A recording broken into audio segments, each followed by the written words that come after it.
بڑی ہی قابل غور اور قابل فکر بات یہ ہے کہ اللہ تعالیٰ نے روزے تو اہل ایمان ہی پہ فرض فرمائے. یا ایھا الذین آمنوا کتب علیکم الصیام، اے ایمان والو تم پہ روزے فرض کیے گئے ہیں.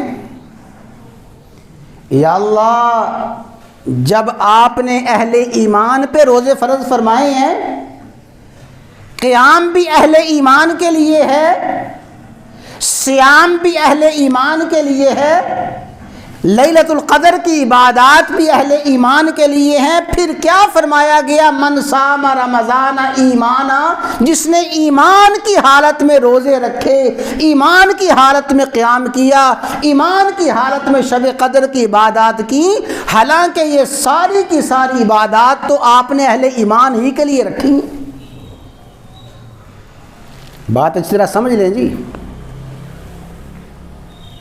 رمضان، عبادات رمضان ہیں ہی اہل ایمان کے لیے، لیکن پھر فرمایا جس نے ایمان کی حالت میں روزے رکھے، ایمان کی حالت میں قیام کیا، ایمان کی حالت میں شب قدر کی عبادات کی، اس کے لیے پچھلے سارے گناہ معاف ہیں. یا اللہ، آپ نے تو یہ سب کچھ اہل ایمان ہی کے لیے مقرر فرمایا ہے. اس کا کیا مطلب ہے؟ اس آیت مبارکہ میں اللہ تعالیٰ نے اسی سوال کا جواب دیا ہے. یا ایھا الذین آمنوا، اے ایمان والو، اے ایمان والو. آگے فرمایا آمنوا باللہ ورسولہ، اے ایمان والو ایمان لاؤ اللہ پر اور ایمان لاؤ اس کے رسول پر. اہل ایمان کو خطاب کر کے فرمایا اے ایمان والو ایمان لاؤ اللہ پر، ایمان لاؤ اس کے رسول پر. اس کا مطلب یہ ہے رسول اللہ صلی اللہ علیہ وسلم نے ارشاد فرمایا، توجہ کے ساتھ یہ احادیث سن لیں.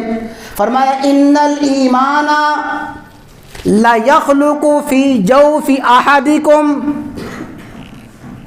اے اہل ایمان یاد رکھو، جس طرح تمہارا لباس بوسیدہ ہو جاتا ہے، تمہارا لباس میلا کچیلا ہو جاتا ہے، اسی طرح تمہارے اندر کا جو ایمان ہے، تمہارے اندر کا ایمان بوسیدہ ہو جاتا ہے، کمزور ہو جاتا ہے. اس بوسیدہ اور کمزور ایمان کو تقویت اور اس کمزور اور بوسیدہ ایمان کو مضبوط کرنے کے لیے فرمایا آمنو یا ایھا الذین آمنو، اے وہ لوگوں جن کا ایمان کمزور ہے، جن کا ایمان بوسیدہ ہے، جن کا ایمان انتہائی کچا ہے. آمنو باللہ، اپنے ایمان کو مضبوط کرو، اپنے ایمان میں تقویت پیدا کرو، اپنے ایمان میں قوت پیدا کرو. فرمایا ان الایمان، یقیناً ایمان اس کی حالت یہ ہوتی ہے لا یخلق فی جوف احدکم، تمہارے اندر ایمان ایسے بوسیدہ ہو جاتا ہے کما یخلق الثوب الخلق، جس طرح پرانا کپڑا پرانا ہو کے بوسیدہ اور کمزور ہو جاتا ہے، ایسے تمہارے اندر کا ایمان کمزور ہو جاتا ہے. فاسألوا اللہ، لہذا اللہ تعالیٰ سے دعا کیا کرو، اللہ تعالیٰ سے یہ التجا کیا کرو ان یجدد الایمان فی قلوبکم، اللہ تعالیٰ تمہارے ایمان کی تجدید کر دے، تمہارے ایمان کی تجدید کر دے. ایمان کمزور ہو گیا، ایمان ایسا کمزور ہوا. اب ایک حدیث سن کے پھر میں اگلی بات عرض کرتا ہوں.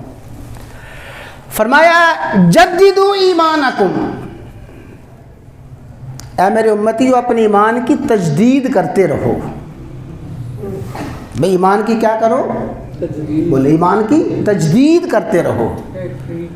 فقیل یا رسول اللہ کیف نجدد ایماننا، یا رسول اللہ ہم اپنے ایمان کی تجدید کیسے کریں؟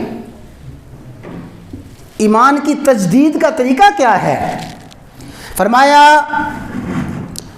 جددوا ایمانکم بقول لا الہ الا اللہ، لا الہ الا اللہ کے ذریعے اپنے ایمان کی تجدید کرو. اور لا الہ الا اللہ صرف زبان سے نہیں، اقرار باللسان و تصدیق بالقلب. زبان سے لا الہ الا اللہ کا اقرار ہو، دل سے لا الہ الا اللہ کی تصدیق ہو، تمہارے سارے کے سارے اعضاء لا الہ الا اللہ کی تصدیق کریں. زبان سے کہو لا الہ الا اللہ اور دل میں یقین رکھو لا الہ الا اللہ. اپنے ہاتھوں سے ثابت کرو لا الہ الا اللہ، زبان سے ثابت کرو، اپنی آنکھوں سے ثابت کرو لا الہ الا اللہ. اپنے ایمان کی تجدید کرنے کے لیے رسول اللہ صلی اللہ علیہ وسلم نے علاج اور طریقہ کیا بتایا جی؟ لا الہ الا اللہ. بولیں کیا ہے؟ لا الہ الا اللہ. لیکن صرف زبان کے ذریعے نہ ہو، لا الہ الا اللہ زبان کے ذریعے، دل کے ذریعے، اپنے اعضاء کے ذریعے اس کی گواہی اور شہادت ہو. تو فرمایا ایمان کمزور ہو جاتا ہے